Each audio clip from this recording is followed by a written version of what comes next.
दिया अपने बॉयफ्रेंड अविनाश का वेट कर रही होती है। कुछ ही देर में अविनाश भी वहां पर गाड़ी लेकर आ जाता है, जिसके बाद ये दोनों गाड़ी में बैठकर निकल जाते हैं। अविनाश गाड़ी में ही दिया को बताता है कि उसने अपनी नौकरी छोड़ दी है क्योंकि वो उस जॉब से खुश नहीं था। इतनी ही देर में एक बाइक वाला उनका रास्ता रोक लेता है। वो आराम से बाइक से उतरता है और अविनाश के पास आकर उसे एक जोरदार पंच मारता है, जिसकी वजह से अविनाश बेहोश हो जाता है। इसके बाद वो बाइक वाला दिया को भी इंजेक्शन मारकर वहां से निकल जाता है। अविनाश की आंख खुलती है तो वो देखता है कि वो एक अलग ही जगह पर आ गया है। वो दिया को देखता है मगर दिया गाड़ी में नहीं होती। वो गाड़ी से उतरकर दिया को ढूंढने लगता है। कुछ ही देर में वो देखता है कि दिया जमीन पर बेहोश पड़ी हुई है। वो उसके पास जाकर उसे उठाने की कोशिश करता है मगर दिया कुछ भी रिस्पांस नहीं देती। इतनी देर में उसे कॉल आता है। कॉल रिसीव करते ही उसकी गाड़ी ब्लास्ट हो जाती है। ये देखकर अविनाश काफी ज्यादा डर जाता है। इसके बाद उसे एक और कॉल आता है। उसे पास ही में रखा एक बॉक्स खोलने के लिए कहा जाता है, जिसमें उसे एक टाइमर वॉच मिलती है। वो उस वॉच को पहन लेता है और इसके बाद वो मदद के लिए लोगों को ढूंढने लगता है, मगर काफी ढूंढने के बाद भी उसे कोई भी नजर नहीं आता।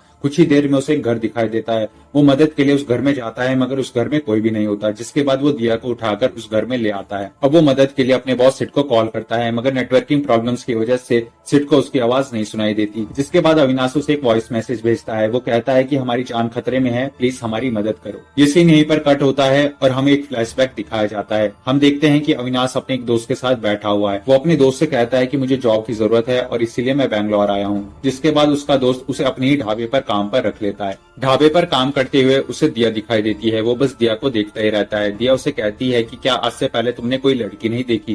कुछ दिनों बाद दिया उस ढाबे पर दोबारा आती है। वो अविनाश को देखती है और इस बार वो भी उसकी तरफ आकर्षित होने लगती है। जिसके बाद ये दोनों काफी अच्छा टाइम आपस में स्पेंड करने लगते हैं। एक दिन अविनाश का बॉस उसे एक पार्टी में इनवाइट करता है, जहां पर वो अपनी गर्लफ्रेंड दिया के साथ जाता है। यहाँ पर अविनाश दिया को बताता है कि अब वो एक सिगरेट बनाने वाली कंपनी में काम करता है। सीन यहीं पर कट होता है और हमें वापस प्रेजेंट की स्टोरी दिखाई जाती है। हम देखते हैं कि सिड ने अपने अंकल को अविनाश की मदद के लिए भेजा हुआ है। सिड के अंकल अविनाश को कुछ खास पसंद नहीं करते, इसलिए अविनाश को ऐसा लगता है कि सिड के अंकल ने ही उसे इस मामले में फंसाया है। लेकिन सिड के अंकल उसे बताते हैं कि उसकी मदद के लिए सिड ने उन्हें यहाँ पर भेजा है। जिसके बाद अविनाश शांत हो जाता है। वो उन्हें सारी बातें बताता है और ये भी कहता है कि उन्होंने उससे 1 करोड़ रुपए मांगे हैं। जिसके बाद सिड के अंकल कहते हैं कि टेंशन मत लो, पैसों का जुगाड़ मैं कर लूंगा, और ये कहकर वो वहाँ से निकल जाते हैं। इसके बाद दिया को भी होश आ जाता है। वो अविनाश से पूछती है कि आखिर ये सब हो क्या रहा है, हम यहाँ पर आए कैसे और ये सब कौन कर रहा है। अविनाश कहता है कि मुझे नहीं पता ये क्या हो रहा है और ये सब कौन कर रहा है। वो उसे बताता है कि इसके पीछे शायद मेरी कंपनी के कुछ लोग भी हो सकते हैं और साथ में कुछ मिनिस्टर्स भी हो सकते हैं। आगे वो उसे कहता है कि जिस कंपनी के लिए मैं काम करता हूँ मुझे लगा वो एक अच्छी कंपनी है, इसलिए मैंने अपना पूरा करियर उस कंपनी को देने का फैसला किया। एक दिन मैं थिएटर में बैठकर मूवी देख रहा था और मूवी से पहले एक ऐड चलाया जा रहा था जिस पर कोई भी ध्यान नहीं दे रहा था। तभी मुझे एक आइडिया आया जिसके बारे में मैंने अपनी कंपनी वालों को बताया। मैंने कंपनी वालों से कहा कि अगर ऐसा ही एक ऐड हम किसी सेलिब्रिटी से करवाएं तो हमारी सेल्स बढ़ सकती है, और क्योंकि ये ऐड हर थिएटर में फ्री में दिखाया जाता है जिसकी वजह से हमारी मार्केटिंग कॉस्ट भी कम लगेगी। कंपनी ने ठीक वैसा ही किया। उन्होंने एक सेलिब्रिटी से अपनी सिगरेट का ऐड करवाया जिसकी वजह से कंपनी की सेल्स बढ़ने लगी। ये देखकर सिड बहुत ज्यादा खुश हुआ। ये सारी बातें अविनाश दिया को बता ही रहा होता है कि तभी उसे कॉल आता है। उसे पता चलता है कि पैसों का जुगाड़ हो चुका है, इसलिए वो दिया को वहीं पर छोड़कर पैसे लेने चला जाता है। जैसे ही अविनाश गाड़ी में से पैसे निकालने लगता है, एक आदमी उस पर पीछे से फायरिंग करने लगता है। अविनाश उस आदमी को मारकर तुरंत दिया के पास जाता है। वो दिया को भी अपने साथ लेकर निकल जाता है। दिया उससे पूछती है कि आखिर ये सब हो क्या रहा है, लेकिन अविनाश उसकी बात का कोई भी जवाब नहीं देता। इसलिए दिया गाड़ी से उतरकर अकेले ही वहाँ से जाने लगती है। अब अविनाश उसे रोकने के लिए कहता है कि मेरी बॉडी पर बॉम्ब लगा हुआ है और जो घड़ी मैंने हाथ में पहनी हुई है इसमें उसी का टाइमर चल रहा है। आगे वो कहता है कि हमें जल्द से जल्द उस आदमी को ढूंढकर इस बॉम्ब को डिफ्यूज करना होगा। ये सारी बातें सुनकर दिया वापस गाड़ी में बैठ जाती है और अविनाश सिद्धार्थ के ड्राइवर को कॉल करता है। सिद्धार्थ का ड्राइवर उसे लेने के लिए एयरपोर्ट जा रहा होता है। अविनाश उसे कहता है कि सिद्धार्थ को मैं ले आऊंगा, तुम मेरी गाड़ी रिपेयरिंग के लिए लेकर जाओ। इसके बाद दिया अविनाश से पूछती है कि सिद्धार्थ के अंकल तुमसे इतनी नफरत क्यों करते हैं। अविनाश कहता है कि वो चाइना की किसी सिगरेट बनाने वाली कंपनी के साथ डील करना चाहते थे, लेकिन उनकी कंपनी की सिगरेट्स बहुत ही ज्यादा खराब थी और इसीलिए मैंने सिद्धार्थ को ये डील करने से मना कर दिया, और उसी दिन से उसके अंकल मुझसे नफरत करते हैं। अब दिया और अविनाश सिद्धार्थ को पिक करने के लिए एयरपोर्ट पहुंच जाते हैं। अविनाश सिद्धार्थ को गन पॉइंट पर लेकर उसे गाड़ी में बिठा लेता है और कहता है कि अपने अंकल को बोलो कि सारे पैसे लेकर उसकी बताई हुई लोकेशन पर आ जाएं। सिद्धार्थ कहता है कि मुझे कुछ बताओ तो सही कि यह आखिर हो क्या रहा है। इस पर अविनाश कहता है कि ज्यादा भोला बनने की कोशिश मत करो। वो उसे पंच मारकर बेहोश कर देता है। इसके बाद सिद्धार्थ के अंकल अविनाश की बताई हुई लोकेशन पर सारे पैसे लेकर आ जाते हैं। अविनाश वो सारे पैसे लेकर ब्लैकमेलर को कॉल करता है। ब्लैकमेलर अविनाश को 2 लोकेशन सेंड करता है। वो उसे कहता है कि पैसे दोनों लोकेशन पर आधे आधे दे देना। अविनाश ठीक वैसा ही करता है। वो दोनों लोकेशन पर आधे आधे पैसे दे देता है। दूसरी लोकेशन पर पैसा लेने वाली आंटी उसे एक लेटर देती है। जब वो उस लेटर की लोकेशन पर पहुंचता है तो उसे वहां पर एक सिगरेट का डब्बा मिलता है। तभी अविनाश को ब्लैकमेलर का कॉल आता है। वो उसे कहता है कि तुमने पूरी दुनिया को सिगरेट पिलाई है। सिगरेट पीना कितना खतरनाक होता है तुम्हें ये बात आज पता चलेगी। ब्लैकमेलर अविनाश को कहता है कि मैंने दिया की बॉडी में एक ऐसा बॉम्ब लगाया है जिसका टाइमर 1 घंटा बढ़ जाएगा अगर तुम उसे एक सिगरेट पिलाओगे।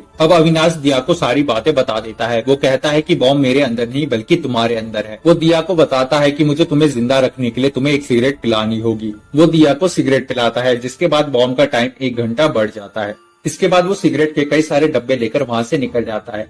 अब दिया अविनाश से पूछती है कि सिद्धार्थ के अंकल तो उससे भी नफरत करते हैं, ऐसा क्यों?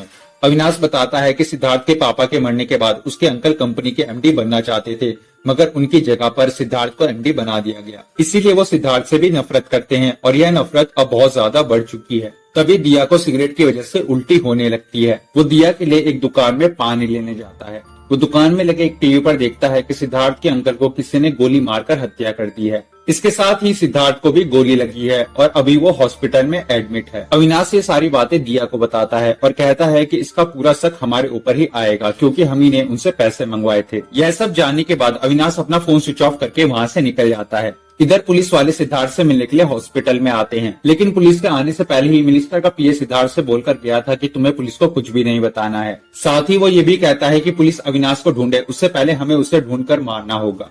जब पुलिस आती है तो सिद्धार्थ पुलिस वालों को बताता है कि जब मैं एयरपोर्ट से गाड़ी की तरफ गया तो गाड़ी में पहले से ही मास्क पहने 2 आदमी बैठे हुए थे। वो लोग मुझे गन पॉइंट पर रखकर एक दूसरी जगह पर लेकर गए। उसके बाद मेरे साथ क्या हुआ मुझे नहीं पता। इधर अविनाश और दिया उस आंटी के पास जाते हैं जिसने उन्हें वो लेटर दिया था। वो उनसे पूछते हैं कि क्या तुम उस आदमी को जानते हो जिसने तुम्हें पैसों का बैग लेने के लिए कहा था। वो आंटी उस आदमी को जानने और पहचानने से साफ मना कर देती है। तभी अविनाश की नजर वहाँ पड़ी एक रिपोर्ट पर पड़ती है। वो रिपोर्ट और किसी की नहीं बल्कि उस औरत के बेटे की होती है जो कि अब मर चुका है। अविनाश उसे चेक करता है तो उसे रिपोर्ट की राइटिंग और लेटर की राइटिंग सेम नजर आती है। इस चीज का राज जानने के लिए अविनाश उसी डॉक्टर के पास जाता है जिसने वो रिपोर्ट बनाई थी। डॉक्टर कहता है कि उस वक्त मेरा हाथ फ्रैक्चर था, इसलिए उस वक्त मुझे जो भी मिलता मैं उससे रिपोर्ट लिखवा लेता था। तभी वहाँ पर पुलिस आ जाती है। पुलिस को देखकर अविनाश और दिया वहाँ से निकल जाते हैं। रास्ते में दिया उससे पूछती है कि तुमने ये तो बताया ही नहीं कि तुमने अपनी जॉब क्यों छोड़ी। अविनाश कहता है कि जब मुझे पता चला कि ये सिगरेट बच्चे भी पीते हैं तब मैंने सोच लिया था कि मैं ये जॉब छोड़ दूंगा। इसके बाद अविनाश अपनी कंपनी में काम करने वाले एक डॉक्टर के पास मदद के लिए जाता है। वो अविनाश को उसके कॉन्फ्रेंस का एक वीडियो दिखाता है। कॉन्फ्रेंस के दौरान एक आदमी उससे पूछता है कि सर आप ये सिगरेट बनाते हो तो इसका मतलब आप भी सिगरेट जरूर पीते होंगे। अविनाश के जवाब देने से पहले ही वीडियो खत्म हो जाता है। अब अविनाश का दोस्त कहता है कि शायद यही आदमी हो सकता है जो तुम्हें ब्लैकमेल कर रहा है। तभी अविनाश को फिर से उस ब्लैकमेलर का कॉल आता है। वो इस बार उसे अपने घर की लोकेशन सेंड करता है। अब अविनाश और दिया उसकी बताई हुई लोकेशन पर पहुंच जाते हैं। वो आदमी अविनाश को टेबल पर रखी अपनी बेटी की फोटो देखने के लिए कहता है। वो उसे बोलता है कि मेरी बेटी को तुम्हारी कंपनी की सिगरेट पीने की लत लग चुकी थी। काफी सारी सिगरेट पीने की वजह से उसे कैंसर हो गया और उसकी मौत हो गई। आगे वो आदमी कहता है कि मैं एक आर्मी ऑफिसर हूँ, मैंने काफी सारे आतंकवादी देखे मगर मैंने तुम्हारे जैसा आतंकवादी कहीं नहीं देखा, क्योंकि आतंकवादी तो बस 200-300 लोगों को ही मारते हैं मगर तुम तो पूरे हिंदुस्तान को ही मार रहे हो। ये सारी बातें जानकर दिया वहाँ से भागते हुए उस लड़की की कब्र के पास जाकर रोने लगती है। इसके बाद अविनाश अपने डॉक्टर दोस्त के साथ उसी लोकेशन पर जाता है जहाँ पर उसने सिद्धार्थ को किडनैप करके रखा हुआ था। अविनाश उसे कहता है कि मैंने उस जगह पर कैमरे लगा दिए थे।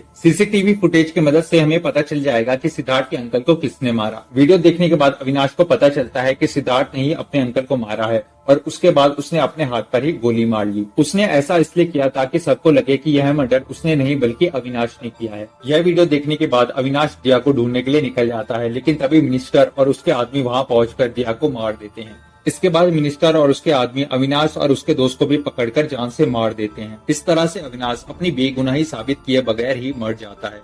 इसी के साथ ही मूवी भी यहीं पर खत्म हो जाती है।